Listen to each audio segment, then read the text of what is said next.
যে ব্যক্তি কবরের 3টা প্রশ্নের জবাব দিতে পারবে না, রাসূলুল্লাহ সাল্লাল্লাহু আলাইহি সাল্লাম বলেন আল্লাহ তাআলার পক্ষ থেকে তখন ফেরেশতাদের কাছে ঘোষণা আসবে, আফরিশুহু মিনান নার ওয়ালবাসুহু মিনান নার ওয়াফতাহু লাহু বাবান ইলান নার। আমার এই নাফরমান বান্দার কবরে জাহান্নামের বিছানা বিছিয়ে দাও, জাহান্নামের পোশাক পরিয়ে দাও, আর জাহান্নাম বরাবর তার জন্য কবর থেকে দরজা খুলে দাও। ফেরেশতারা যখন এই কার্যক্রমটা শেষ করবে, প্রথম জাহান্নামের বিছানা বিছায় দিছে, পোশাক পরায় দিছে, জাহান্নাম বরাবর দরজা খুলে দিছে। আল্লাহর নবী সাল্লাল্লাহু আলাইহি ওয়াসাল্লাম বলেন একজন ফেরেশতা এসে তখন ফায়ুদরাবু লাহু বিমিতরাকাতিন মিন হাদিদিন, নবীজি সাল্লাল্লাহু আলাইহি ওয়াসাল্লাম বলেন তখন একটা লোহার হাতুড়ি, লোহার গুর্জ, লোহার হাতুড়ি দিয়ে একজন ফেরেশতা তাকে একটা আঘাত করবে। কি আঘাত, কোথায় আঘাত করবে?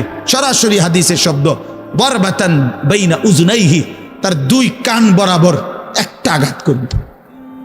রাসূলুল্লাহ সাল্লাল্লাহু আলাইহি সাল্লাম বলেন ফায়াসিহু সাইহাতান, ওই নাফরমান তখন এত জোরে চিৎকার করবে, ইয়াসমাউহা মান ইয়ালিহি ইল্লা সাকালাইন, মানুষ এবং জিন ব্যতীত আল্লাহর সমস্ত সৃষ্টি ওই বেঈমানের চিৎকার শুনতে পায়। এই কবরের আযাব। ছেলেরা আমার, দোস্ত আমার, বাপ আমার, বন্ধু আমার, আপনি হাসলেও কবরে যাইতে হবে, কাঁদলেও কবরে যাইতে হবে। রাজপ্রাসাদের ওই অট্টালিকাতে যে থাকে সেও একদিন মরে যাবে, জীর্ণ কুঠিরে কুড়ে ঘরে যে থাকে সেও মরে যাবে। জীবনে যে কোনোদিন সুখ দেখে নাই দুঃখের সাগরে, তারও মৃত্যু হবে। জীবনে যে কোনোদিন দুঃখ দেখে নাই সুখের সাগরে ভাসছিল, তারও মৃত্যু হবে, সেও মরে যাবে। কবর নিশ্চিত, কবর নিশ্চিত। ওয়ামিন ওয়ারাইহিম বারযাখুন ইলা ইয়াউমি ইউবআসুন।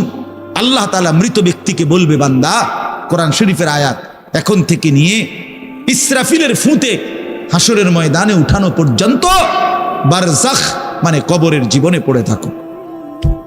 ভেবে দেখেন, ভেবে দেখেন, শুধু 1 মিনিট আমিও ভাবি, আপনিও ভাবেন। হাদিসের মধ্যে আছে মা বাইনান নাফখাতাইন 40, ইসরাফিল প্রথম ফু দিলে জমিনের সবকিছু মাটির নিচে চলে যাবে, দ্বিতীয় ফু দিলে মাটির নিচ থেকে আবার সবাই উঠে হাসরের ময়দানে দাঁড়াবে। তো নবীজি সাল্লাল্লাহু আলাইহি সাল্লাম বলছে এই 2 ফুঁয়ের মাঝখানে ব্যবধান হবে 40। তো মুহাদ্দিসিনে কেরাম, ওলামায়ে কেরাম বলেন কেউ কেউ এই 2 ফুঁয়ের মাঝখানে ব্যবধান হতে পারে 40,000 বছর। তাহলে ধরে নেন সর্বশেষ যেই লোকটা কবরে গেছে, যদি তার কবরে আযাব হয় তাহলে তার কবরের আযাব ভোগ করতে হবে 40,000 বছর। এবার বলেন তো এখন যারা মরতেছে, এবার বলেন তো রাসূলুল্লাহ সাল্লাল্লাহু আলাইহি সাল্লামের জামানায় যারা মারা গেছে, এবার আরো পিছনে যান ইব্রাহিম আলাইহিস সালামের জামানায় যারা মারা গেছে, এবার আরো পিছনে যান নূহ আলাইহিস সালামের জামানায় যেই অবিশ্বাসী বেঈমানগুলো মারা গেছে, তারা আজকে কত বছর যাবত কবরে আযাব ভোগ করতেছে। বুঝছেননি আমার কথাটা? হ্যাঁ, কোরআন শরীফে আছে ওমান আ'রাযা আন যিকরি ফাইন্না লাহু মাঈশাতান যানকা ওয়া নাহশুরুহু ইয়াওমাল কিয়ামাতি আ'মা। আল্লাহ বলেন আমার স্মরণ থেকে যে মুখ ফিরায় নিল, আমার বন্দিগি, আমার ইবাদত, আমার হুকুম পালন, আমি তার জীবন করে দেব সংকীর্ণ এবং তার হাসরের ময়দানে উঠাবো অন্ধ। এই জীবন সংকীর্ণ করার একাধিক তাফসির, এর মধ্যে একটা তাফসির হলো এইটা যে আল্লাহ জীবন সংকীর্ণ করে দিবে মানে তার কবরের মধ্যে তার কবরটাকে একেবারে সংকীর্ণ করে দিবে। আল্লাহ রসুল বলছে নাফরমানের কবর রাইখা যখন ফেরেশতা চলে যাবে, কবর ডান পাশের মাটি তারে একটা চাপ দিবে বাম দিকে, বাম দিকের মাটি এক ডান দিকে, আল্লাহর কসম ডান পাশের হাড্ডি পাঁজর ভাঙ্গা ডান দিকে বাম দিকে চলে যাবে, বাম দিকের হাড্ডি পাঁজর ভাঙ্গা। রাসূলুল্লাহ সাল্লাল্লাহু আলাইহি ওয়াসাল্লাম বলছে বন্ধু দেখেন হাত্তা তাখতালিফা আদলাউহু, এই 2 আঙ্গুল যেভাবে এভাবে একটার ভিতরে ঢুকে গেছে, খোদার কসম ডান পাশের হাড্ডি পাঁজর বাম পাশের হাড্ডি পাঁজর এইভাবে একটার ভিতরে ঢুকে যায়। এটার অর্থ এটা। হ্যাঁ, রাসূলুল্লাহ সাল্লাল্লাহু আলাইহি সাল্লাম একদিন হযরত বারা ইবনে আযিব রাদিয়াল্লাহু তাআলা আনহু থেকে বর্ণিত, নবীজি একদিন এক সাহাবীর জানাজা পড়তে গেছেন। জানাজা পড়তে গিয়ে খালি কবরের সামনে কিছুক্ষণ দাঁড়াইছেন। তখনও ওনারে কবরে রাখে নাই, জানাজাও পড়ায় নাই। নবীজি আগে গিয়া কবরটার সামনে দাঁড়াইছে। হযরত বারা ইবনে আযিব বলেন, আমরা নবীজির সাথে ছিলাম। আল্লাহর নবী সাল্লাল্লাহু আলাইহি সাল্লাম কবরের খালি এই কবরে দেখা অঝরে কাঁদতে শুরু করছে। আমরা সবাই সাহাবীরা নবীজির সাথে কাঁদতে শুরু করলাম। অনেকক্ষণ কাইদা নবীজি চোখের পানি মুইছা আজীব কথা বলছে নবী। রাসূলুল্লাহ সাল্লাল্লাহু আলাইহি সাল্লাম সাহাবীদেরকে লক্ষ্য করে বলছে, ইয়া ইখওয়ানি লিমিসলি হাদা ফাআইদ্দু, আমার বন্ধুরা, আমার সাথীরা, এই কবরে যাওয়ার জন্য তোমরাও রেডি হও। ফাআইদ্দু, তোমরাও প্রস্তুতি নাও। অচিরেই তুমি আমি সবাই এই কবরেই পৌঁছে যাইতে হবে। রাসূলুল্লাহ সাল্লাল্লাহু আলাইহি সাল্লাম বলছেন, প্রিয় বন্ধু আমার, জওয়ান সাথী আমার, সামান্য এই কয়েকটি দিনের জওয়ানি নষ্ট না করা, নষ্ট না করা, কোনোভাবেই নষ্ট না করা। তো এই জন্য বললাম, এই সূরা মুলক এটা আল্লাহ তাআলা অত্যন্ত ফজিলতপূর্ণ একটি সূরা। রাসূলুল্লাহ সাল্লাল্লাহু আলাইহি সাল্লাম বলছেন এটা কবরের আযাব থেকে রক্ষা করবে। এই সূরা নিয়মিত তাফসীরের মধ্যে আমি নিজে পড়ছি, তাফসীরে কুরতুবিতে আছে। আল্লাহর নবী সাল্লাল্লাহু আলাইহি সাল্লাম বলেন, লাওয়াদিত্তু, নবীজি বলেন আমার দিলের আশা, আমার দিলের তামান্না, আমার উম্মতের প্রতিটা মুমিন তার কলিজার ভিতরে, তার জবানে এই সূরা মুলক থাকুক, সূরা মুলক থাকুক। অর্থাৎ রাসূলুল্লাহ সাল্লাল্লাহু আলাইহি সাল্লাম বলতেন, আমার প্রতিটা মুমিন বান্দা উম্মত যেন এই সূরা মুলক তেলাওয়াত করে, যেন কবরের আযাব থেকে রক্ষা পায়। নবীজি 5 ওয়াক্ত নামাজের পরে, আল্লাহর কসম ভাই, এখানে অনেক ওলামায়ে কেরাম আছে, আপনি জিজ্ঞাসা করুন, নবীজি 5 ওয়াক্ত নামাজের পরে, সরদারে দু আলম নবীর তো কোনো গুনাহ নাই, তিনি নিষ্পাপ, তিনি তো জান্নাত উদ্বোধন করবেন। আনা আউয়ালু মান ইয়াকরাউ বাবাল জান্নাহ, নবী বলছে আমি সেই মুহাম্মদ যে প্রথম জান্নাতের দরজা আমি নাড়ব, জান্নাতের কড়া নাড়ব আমি মুহাম্মদ। ভিতর থেকে ফেরেশতা বলবে আপনি কে? আমি বলবো মুহাম্মদ। ফেরেশতা বলবে আনতাজিরুলাক, আমি তো আপনার অপেক্ষাই করছিলাম, আপনি আসবেন বলেই তো অপেক্ষায় ছিলাম, আপনি উদ্বোধন করে দিলেই তো বাকিরা ঢুকবে।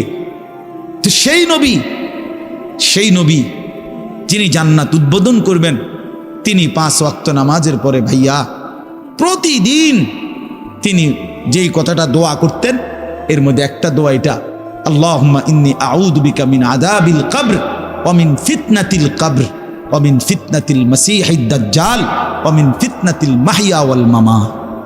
আল্লাহ, আমি কবরের আযাব থেকে পানাহ চাই। নবীজি নিজে বলতেন, নবীজি নিজে বলতেন। প্রিয় ভাই, বাবা আমার, চলেন সবাই নিয়ত করি, নিজেকে গুনাহ থেকে বাঁচানো দরকার, নিজের আল্লাহর নাফরমানি থেকে বাঁচানো দরকার। আল্লাহ তাআলা বলেন, ইন্নাল্লাযীনা ইয়াখশাউনা রাব্বাহুম বিল গায়ব, আমি আল্লাহকে না দেখে, আমার কথাগুলো আখিরাত সম্পর্কিত, এগুলোকে না দেখে যারা আমি আল্লাহকে ভয় করে, আখিরাতকে ভয় করে, জাহান্নামকে ভয় করে, কবরকে ভয় করে, আল্লাহ বলেন, তাফসীরের মধ্যে লিখছে ভয় করে মানে হলো গুনাহ বর্জন করে। কোন ব্যক্তি আল্লাহকে ভয় করে, খোদার কসম, এই কথার অর্থ হলো গুনাহ ছেড়ে দেয়। যে গুনাহ ছেড়ে দেয় সে আল্লাহকে ভয় করে, যে আল্লাহকে ভয় করে সে গুনাহ ছেড়ে দেয়। কোন নাফরমান আল্লাহকে ভয় করে না, আল্লাহকে ভয় করলে গুনাহ করতে পারে না। বুঝেন নাই বাংলা কথাটা? এটা কাগজের এই পিঠ ও পিঠ, কাগজের এই পিঠ ওই পিঠ। এই পিঠে যদি লেখা আছে আল্লাহর ভয়, তো ওই পিঠে লেখা থাকবে গুনাহ বর্জন। যে গুনাহ ছেড়ে দেয় সে অটোমেটিকলি আল্লাহকে ভয় করে, যে আল্লাহকে ভয় করে সে গুনাহ বর্জন করে। এজন্য তাকওয়ার অর্থ আল্লাহর ভয়, এটার প্রথম অর্থ হইল গুনাহ বর্জন। মান খাশিয়ার রহমান, আল্লাহকে ভয়, এটার প্রথম অর্থ গুনাহ বর্জন, গুনাহ বর্জন।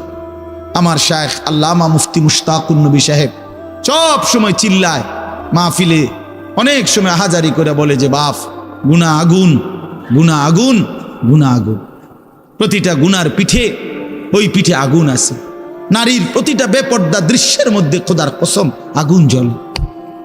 ওই সিনেমার নর্তকীর শরীরে আগুন জ্বলে, ওই নায়িকার শরীরে আগুন জ্বলে, মোবাইলের ওই অস্থির ছবির মধ্যে আগুন জ্বলে, মদের আড্ডায় আগুন জ্বলে, জুয়ার আড্ডায় আগুন জ্বলে, সুদের টাকায় আগুন জ্বলে, ঘুষের টাকায় আগুন জ্বলে, বেপর্দা নারীর শরীরে আগুন জ্বলে। ওইটা রূপ না, ওইটা আগুন, ওইটা জাহান্নাম, ওইটা জাহান্নাম। আল্লাহ তাআলা বলেন ইন্নাল্লাযীনা ইয়াখশাউনা রাব্বাহুম বিল গায়ব। আল্লাহ তাআলা বলেন আমার যে বান্দারা আমার আখিরাত, আমার জাহান্নাম, আমার পরকাল, আমার কবর, এই কথাগুলোকে ভয় করে, আমি আল্লাহকে ভয় করে, না দেখে আল্লাহ বলেন আমি ওয়াদা দিলাম লাহুম মাগফিরাতুম ওয়া আজরুন কাবীর, আমি তাদের পেছনের সব গুনাহ মাফ করে দেব আর আমার সবচেয়ে বড় পুরস্কার জান্নাত দিয়ে দেব। এরপরে আল্লাহ বলেন ওয়া আসিররু কাওলাকুম আবিজহারু বিহি ইন্নাহু আলিমুম বিজাতিস সুদূর। মানুষের তিনটা অবস্থা কথার ক্ষেত্রে, মানুষ তার অভিব্যক্তির ক্ষেত্রে তিনটা অবস্থা হয়। মানুষ কখনো জোরে কথা বলে, মানুষ কখনো আস্তে কথা বলে গোপনে, আর কখনো মানুষ অন্তরে জল্পনা কল্পনা করে, ঠিক না? এই তিনটাই অবস্থা। তো আল্লাহ তাআলা বলেন, এনে একটা ছোট্ট তাফসীরের মধ্যে আছে, মক্কার কুরাইশরা, কাফেররা নবীজির বিরুদ্ধে দিবানিশি ষড়যন্ত্র করত, বুঝছেন? তো ষড়যন্ত্র করতে বইলে মাঝে মধ্যে এই বেকুবরা বইলে কইতো আস্তে ক, আস্তে, এই আস্তে ক বেড়া, আসিররু, আস্তে কথা বলো, কাই লা ইয়াসমা রব্বা মুহাম্মদ, মুহাম্মদের খোদা যেন শুনতে না পায়। শুনলে কি অসুবিধা হইব? হেরাই বলতো শুনলে জিবরাইলের কাছে কইয়ে দিব, হে আবার মুহাম্মদের কাছে এসে কইব, এক্কারে ফেঁসে পড়ুন।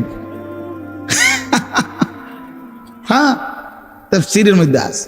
আল্লাহ তাআলা বলেন হায় হায় রে বেওকুফ, কি বললি, কি ভাবলি, আল্লাহরেই চিনলি না, আল্লাহকেই চিনলি।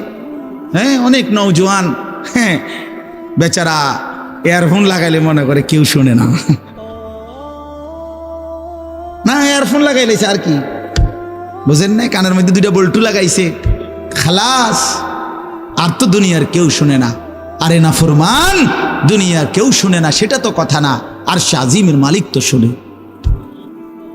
ওয়া আসিররু কাওলাকুম আবিজহারু বিহি, রব্বুল আলামিন বলেন তোমরা যদি আস্তে কথা বলো, আবিজহারু বিহি, যদি জোরেও কথা বলো, ইন্নাহু আলিমুম বিদাতিস সুদূর, আল্লাহ বলে শুধু এই দুইটা না বান্দা, আস্তে বলো, জোরে বলো, অথবা অন্তরের ভিতরে যা লুকায়িত করো, আমি আল্লাহ সবটাই পুরাপুরি জানি।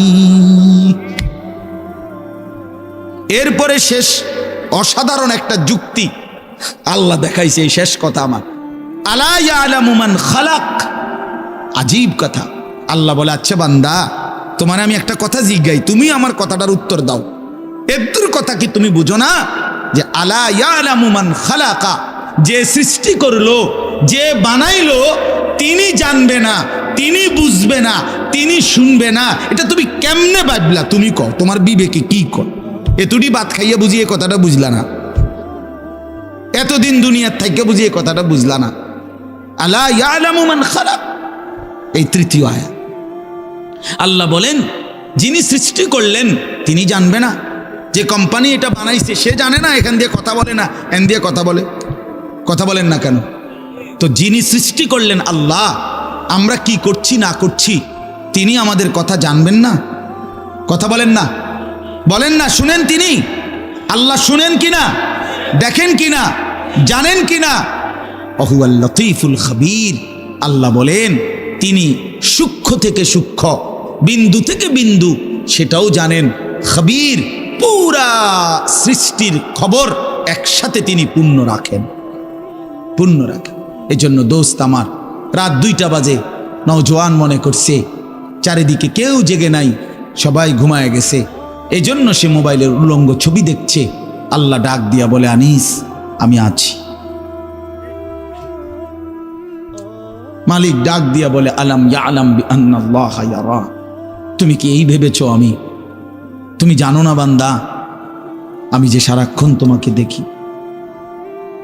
আল্লাহ তাআলা রাতেও দেখে, দিনেও দেখে, একাকীও দেখে, প্রকাশ্যও দেখে, অন্ধকারেও দেখে, আলোতেও দেখে। সাত আসমানের উপরে কোনো ফেরেশতা হাঁটলেও মালিক দেখে, সাত তবক জমিনের নিচে কোনো পিঁপড়া হাঁটলেও মালিক দেখে। আটলান্টিক মহাসাগরের যে প্রাণী গভীর তলদেশে, আল্লাহ তাকেও দেখে। হিমালয়ের সুউচ্চ চূড়ায় যে প্রাণী, আল্লাহ তাকেও দেখে। ওয়ায়ালামু মা ফিল বাররি ওয়াল বাহর, জলে স্থলে যা আছে আল্লাহ বলেন সব তিনি জানেন। ওয়ামা তাসকুতু মিন ওয়ারাকাতিন ইল্লা ইয়ালামুহা, একটা গাছের পাতাও যদি পড়ে আল্লাহ বলেন আমি তাও জানি। ওয়ালা হাব্বাতিন ফি যুলুমাতিল আরদ, মাটির তলদেশে যেই চারা দানা বীজ তোমরা বপন করছো আল্লাহ বলে কোন দানা কোন চারা আমি তাও জানি। ওয়ালা রতবিন ওয়ালা ইয়াবিসিন, শুকনায় কি আছে ভিজাতে কি আছে আমি সব জানি। ইল্লা ফি কিতাবিম মুবিন, ওহ মালিক বলে শুধু জানি না রে বান্দা, ওরা আমি সব কিছু আমার তাকদীরে লৌহে মাহফুজের মধ্যে স্পষ্ট করে লিখে রেখেছি। অতএব বাপ আমার, বন্ধু আমার, দয়া করে মেহেরবানি করে এই মাহফিলগুলো আসলে আপনাদের কাছে কোনো 23 বছরের পুরা ইসলাম বুঝানো, একদিনে 1 ঘন্টা, এটা না। অর্থ হলো বিবেকটা জাগানো, অনুভূতিটা একটু জাগানো, ঠিক না? একটু যেন মানসিকতাটা বাড়ে, একটু মানসিকতাটা যেন পারে, দুনিয়া ভুলেন আখেরাত ফিকির করে।